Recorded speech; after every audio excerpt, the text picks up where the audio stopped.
Howdy. Welcome to the Florida History Show. Your exciting journey begins now. I'm Bob Knight, your guide through the legacy of Florida and its rich, enthralling history. These teachings cover Florida's history in depth, from conquistadors to statehood. Take notes, watch on the big screen, and ace the quizzes for points and prizes. Get ready for an unforgettable experience. Time's ticking, your adventure awaits.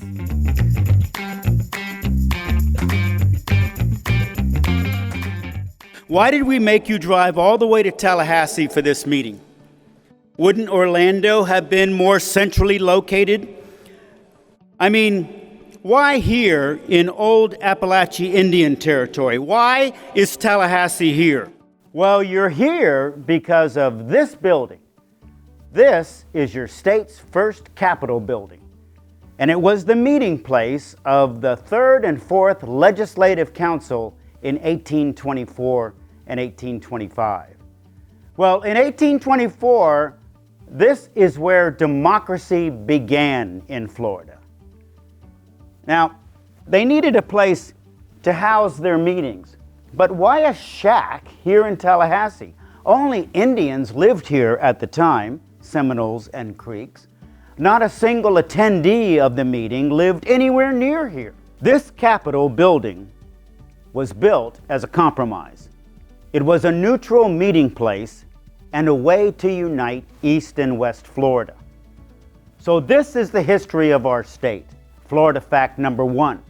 Florida has the oldest recorded history of any of the 50 states. Florida has the oldest recorded history of any of the 50 states. Well, you all are here because ever since 1823, 1824, the legislature has always met in Tallahassee. Ladies and gentlemen, here at Boys State and Girls State, later this week, you're going to get the opportunity to rebuild that legislature and the executive and the judicial branches, and you're going to operate the seat of government for 2.5 days at the Capitol. Because here, Tallahassee is the guardian of the Capitol building. Now, we could have a governor preside from any city, but the legislature must meet only in the chambers.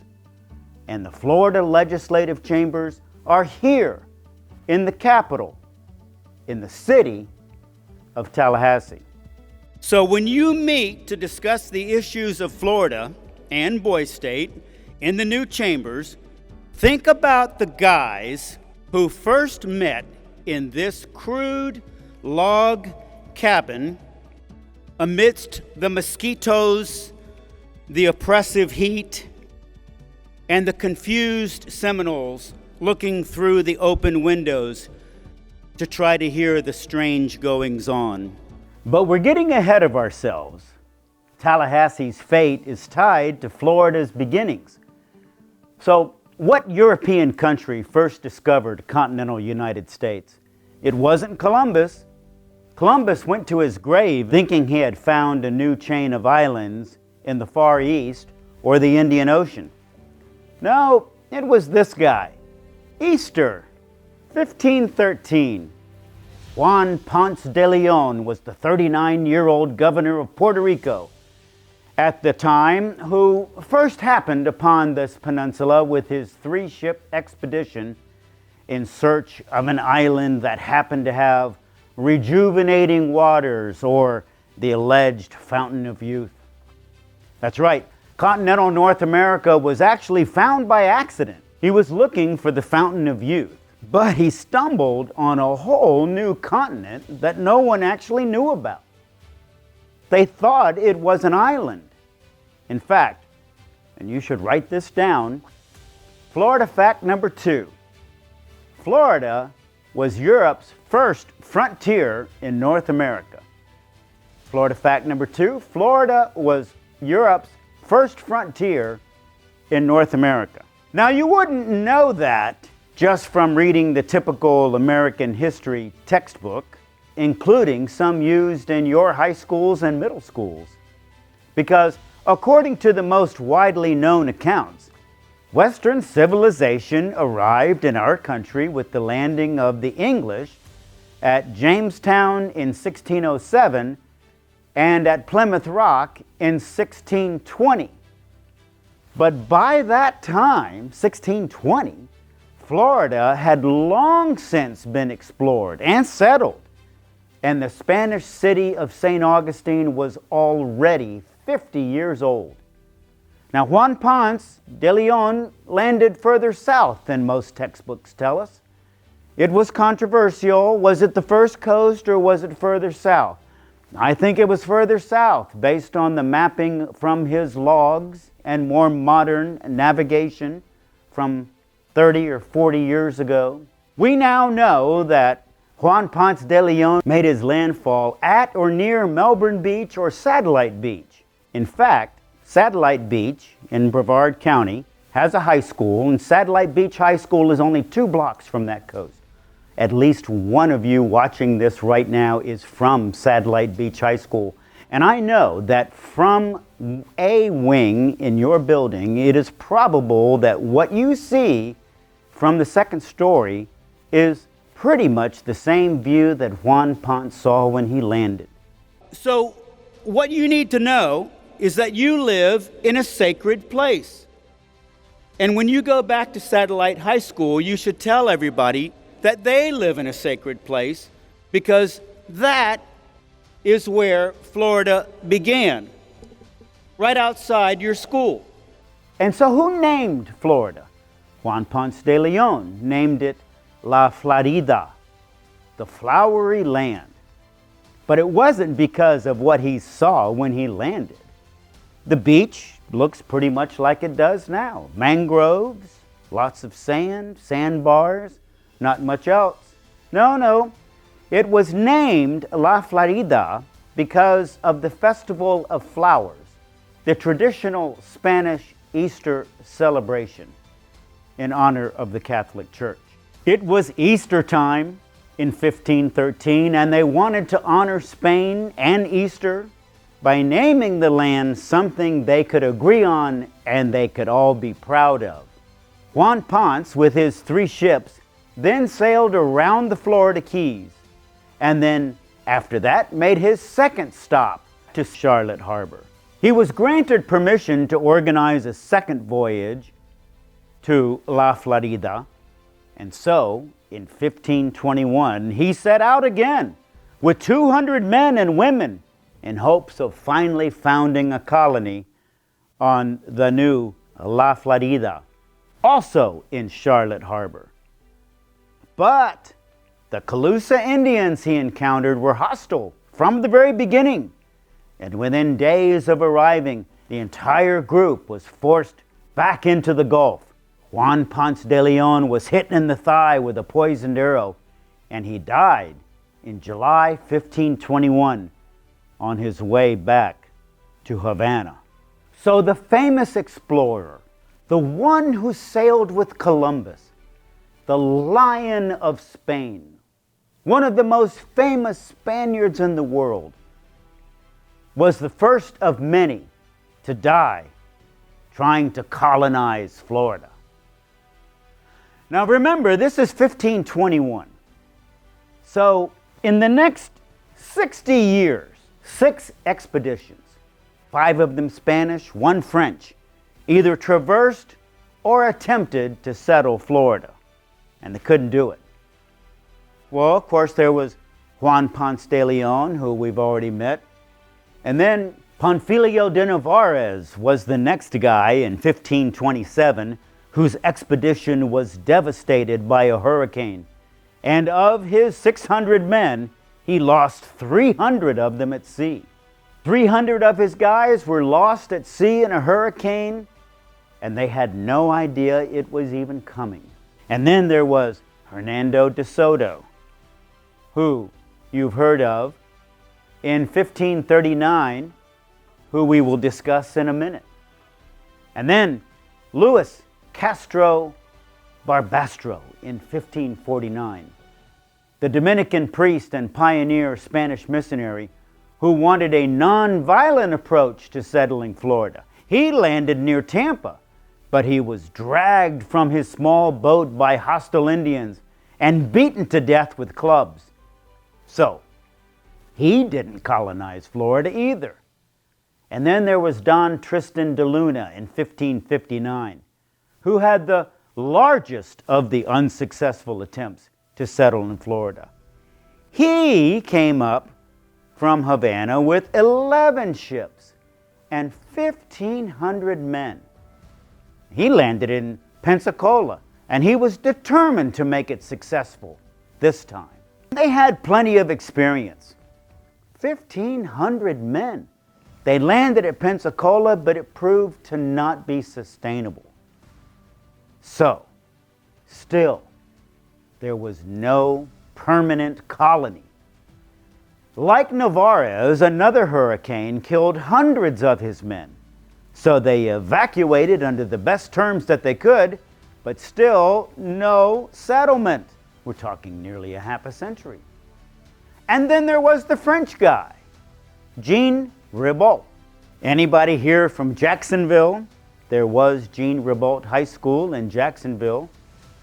Now this was 1562. He, Jean Ribault, spent time in Florida and Georgia and South Carolina. But he ended up, unfortunately, with his entire command massacred by the Spanish in 1554. And remember, this started in 1513. One after another, these great Spanish explorers failed and lost hundreds of men at a time. So the last of these attempts to settle Florida was directed by Spain's most experienced admiral, Pedro Menendez de Avillas, who succeeded, finally, in founding St. Augustine, which today proudly claims the title of the first permanent European settlement. And Florida fact number 3, St. Augustine is the oldest city in the continental United States. So the year was 1565. So from 1513 to 1565, Spain tried to settle Florida like they did in many other places in Central and South America.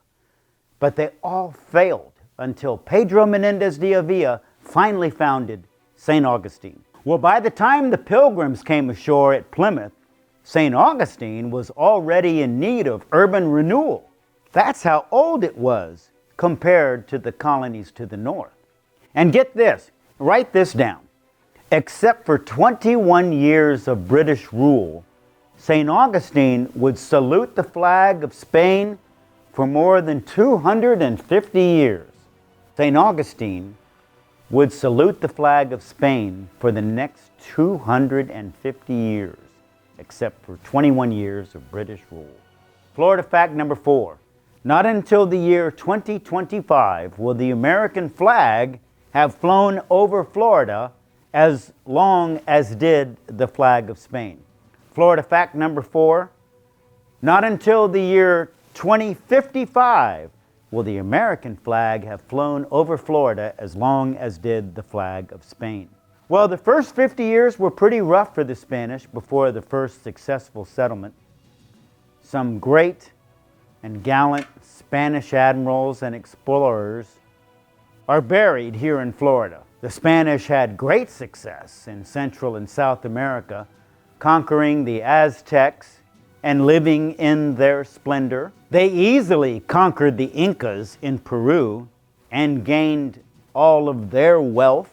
There would be no conquest like that in Florida. Instead, we see Juan Ponce de Leon at Charlotte Harbor near Punta Gorda, staggering from the Calusa arrow that would carry off his life. He died on the way back to Cuba. And then we see Panfilio de Narvaez attempting to escape from the coast below Tallahassee at St. Mark's. His primitive raft awash by attacking natives and the water of the Gulf of Mexico in his lungs. And then there's Hernando de Soto, fruitlessly seeking gold in Florida's dense interior. He died 3 years later on the banks of the Mississippi.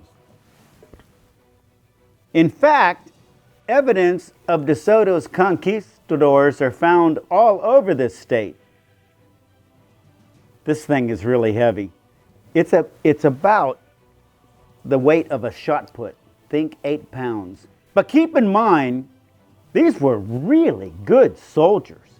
They were the baddest dudes in the world. Everybody was afraid of the Spanish. It was like the Navy SEALs or some other U.S. Special Forces. Always ready to conquer, always ready to fight. And they did.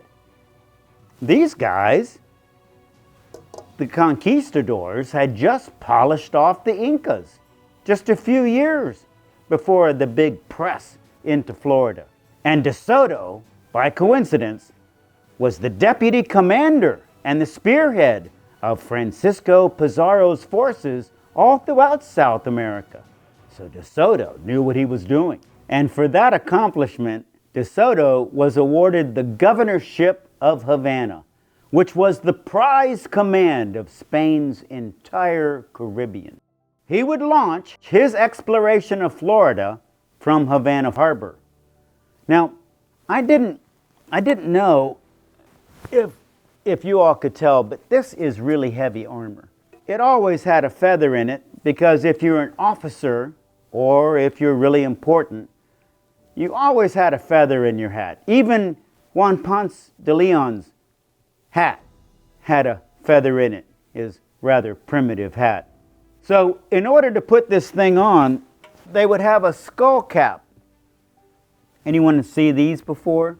You may have seen pictures of people with like monks wearing these in old oil paintings. Well, this was DeSoto's helmet. It's a lot more comfortable with the padding underneath. So here's what happened. DeSoto anchored in Tampa Bay in May of 1539 with 600 soldiers, 12 priests, 2 women, 223 horses, some mules, a bunch of dogs, and a herd of swine. He landed there in 1539, all set to go, going to discover where the gold is. His search for gold took him through all kinds of communities through Florida, including Williston, Gainesville, Lake City, and eventually here in Tallahassee.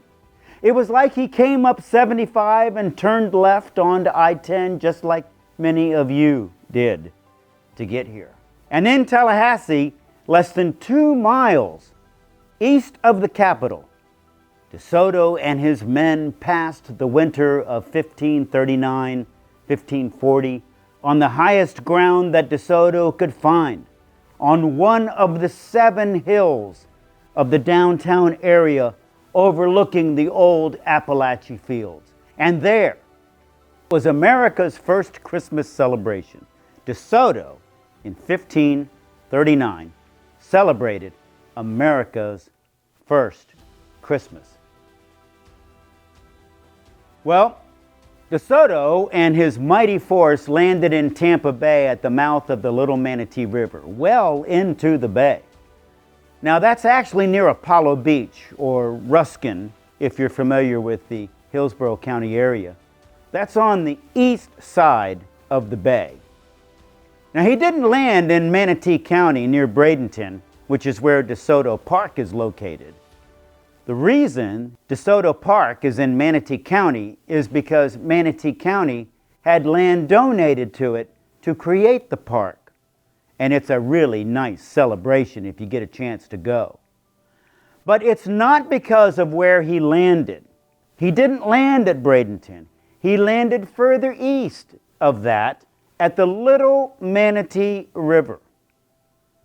And he was able to hide most of his ships there safely tucked away in the east side of the bay.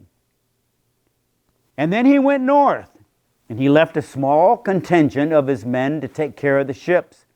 And he said, "We'll be back." Well, none of those men ever made it back to those ships in Tampa. They were all dead eventually.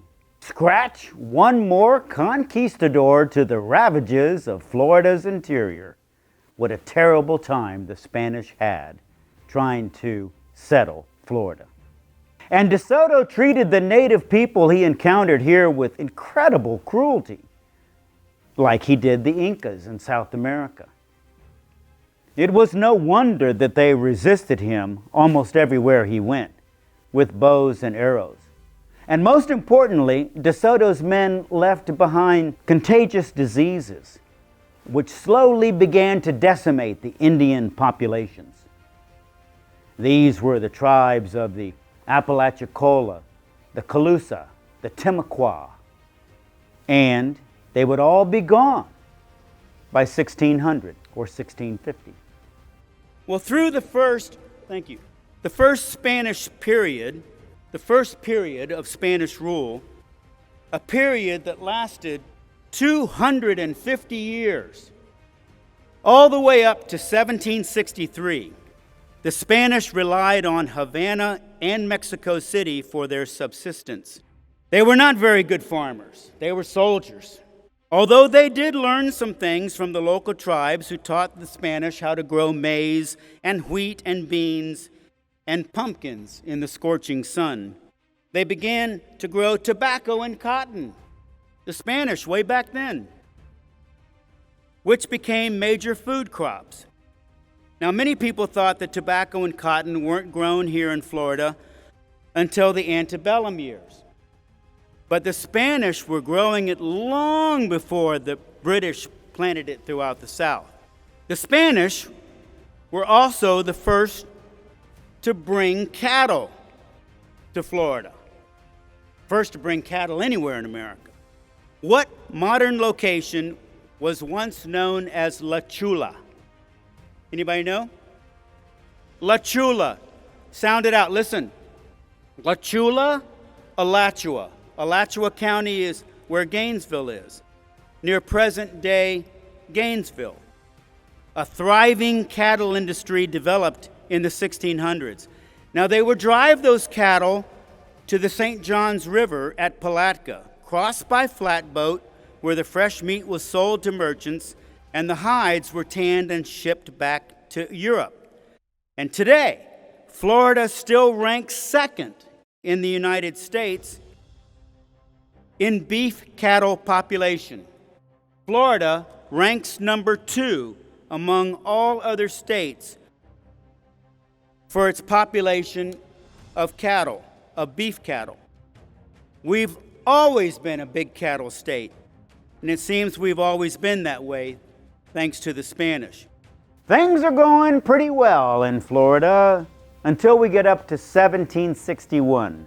So far, we've covered 1513 to 1761.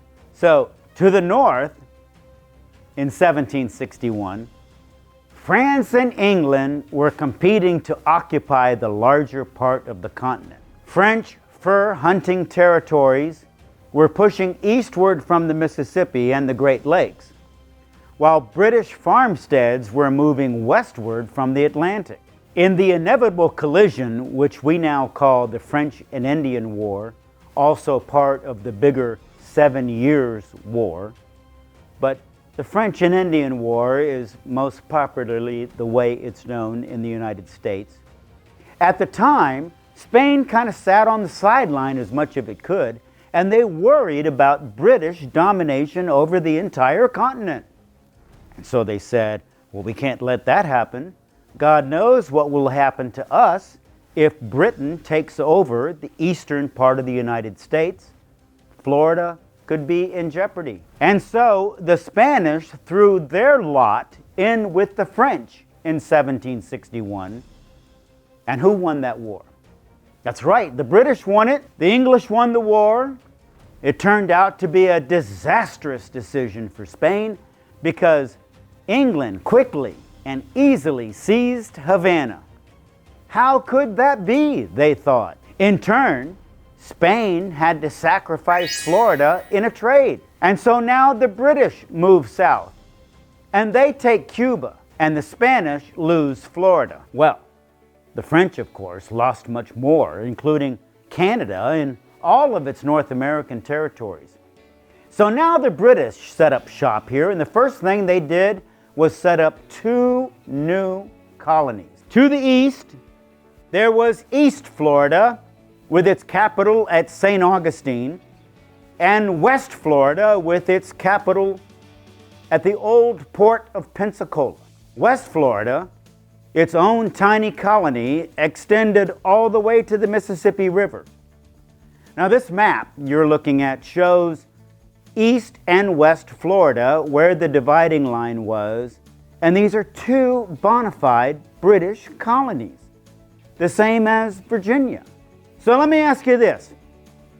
If Florida was part of the British colony system in North America, being the 14th and the 15th colonies of North America for the British, how come East and West Florida aren't included with the original 13 colonies when we talk about the original 13 colonies? I mean, why weren't we included, East and West Florida, with all the other colonies in the British system, like Georgia and Virginia and Massachusetts and all the rest of them? Because we didn't want to join the United States or any other colonies in North America.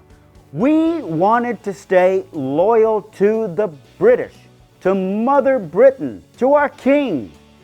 Little is known about the Florida colonies at all in our history books because, and this is Florida fact number 5, during the American Revolution, East and West Florida were the only 2 modern American colonies to remain loyal to the Crown. Let me repeat that. East and West Florida during the American Revolution were the only 2 counties out of the 15 that remained loyal to the Crown. That's right. The Spanish, they left all on their little ships, and the few of us that now lived here did not seek independence from Britain. We wanted to remain loyal to Mother Britain and our king.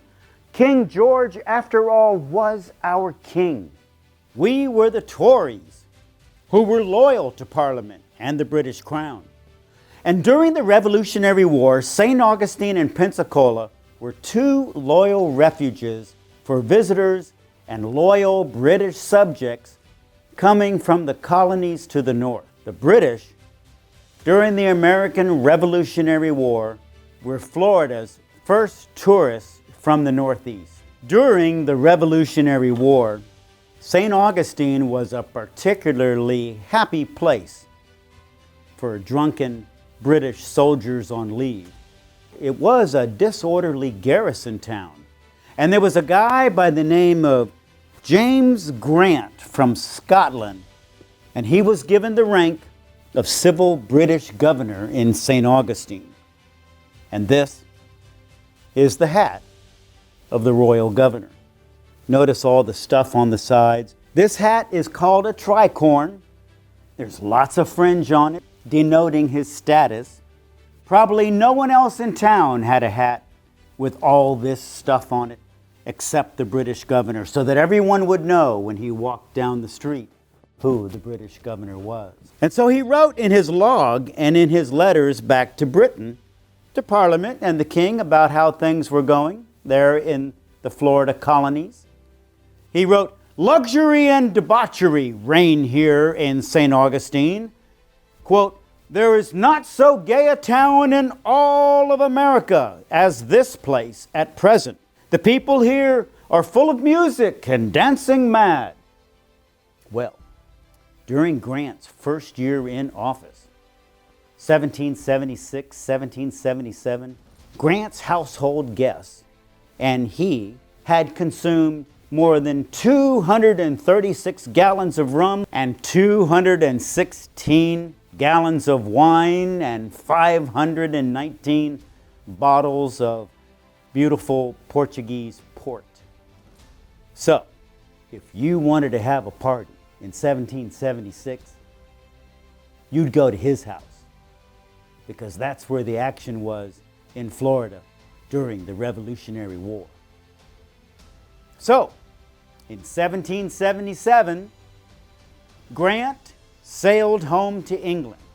He was recalled by Parliament, and he showed up thoroughly pickled and quite disgraced. If you wanted to have a party in 1776, St. Augustine was the place to be. The British were very busy. They built whole new towns such as New Smyrna Beach and Cedar Key, and the village which they called Calford, which later became Jacksonville. That was where the St. Johns River was shallow enough for the cattle to ford the river. Calford later became Jacksonville, north of St. Augustine. They were also much better farmers than the Spanish and quickly spread out to work the land. Florida's population, which grew to as high as 17,000 during the Revolutionary War, would do nearly as much to develop Florida's land and resources in 20 years as the Spanish had done in the last 200 years. And when Britain took over the state, they found a new tribe living as far south as Alachua or Alachua and as far north as parts of South Carolina. It was a new tribe, a break-off tribe from the Creek, and the British called them the Seminoles, after the Creek word for wild one. And most of them were descendants of the Creek. Well, Governor Grant, before he went home, was actually praised for striking successful treaties with the Seminoles. So they did keep the peace. And General Grant actually laid the foundation for our relationship with the tribe that would carry us through the next 50 years until the Great Seminole War, or the Second Seminole War. They were all originally Creek Indians who had migrated south, and they used to live right here in Tallahassee and centered themselves on a hill just 2 blocks from here, which you passed yesterday in front of the Westcott building. On College Avenue, just 2 blocks from here, is where the Seminoles reigned. Well, during the Revolutionary War, Spain was looking to regain its strength and was eager to enter the war, and they chose the Patriot side in June of 1779. They didn't want to align themselves with the British, so they threw in their lot with the Patriots. June 1779. For the Spanish, anything was a good idea if they could kick the British a little bit. Did Florida participate in the Revolutionary War? Did we have a battle here? Absolutely we did. It was a decisive battle. In fact, a very important battle, determining what would happen for the next decades. The Spanish, with a whole fleet from Havana, struck quickly at Mobile and Pensacola, surprising the British. In fact, Florida fact number 6. Spain's seizure of Pensacola in May of 1781 came at the end of the largest battle ever fought in Florida. The Revolutionary War ended in 1883, and guess who got back East and West Florida? Spain, because of that battle. The Spanish, of course, won that battle, and the Second Spanish period lasted from 1784 all the way to 1819. 2 periods, the First Spanish period, Second Spanish period. Second Spanish period after the American Revolution. Well, during the Second Spanish period, the immigration policy would prove to be Spain's undoing in Florida. Because the more land grants were made available, the more Anglo-Americans poured in from the north. And then the more the populations became non-Spanish, and the more the province of Florida became independence-minded. And the U.S. Secretary of State at the time was Thomas Jefferson. And he wrote to President George Washington in 1791, he said, "Mr. President, I wish 10,000 of our citizens would accept our invitation to Florida. It would be the means of delivery to us peaceably what must otherwise cost us a war. In the meantime, Mr. President, we should complain of the seduction of our inhabitants, just enough to make the Spanish believe that a wise policy for them would be to abandon the territory. And so, the U.S. policy was to invade Spain's space, to occupy more land in spite of Spain. And the clearest indication of Spain's weakness came in the War of 1812 and the First Seminole War. With the outbreak of war between the United States and Britain, the British knew that they could annoy the U.S. by stirring up trouble with the Creek and the Seminoles. And so that's exactly what they did. But Creek, under Chief Tuscaloosa, began to raid local townships in southern Alabama and southern Georgia. You know what? I'm going to save that story for the next session. So, we'll leave it at that for the moment. Don't miss the next episode of the Florida History Show, where we'll talk about the Americanization of Florida, Andrew Jackson as our first military governor, the Great Seminole War, Florida's role during the Civil War of the United States, and of course, the great railroad men of the late 19th century. Don't miss the next episode of the Florida History Show.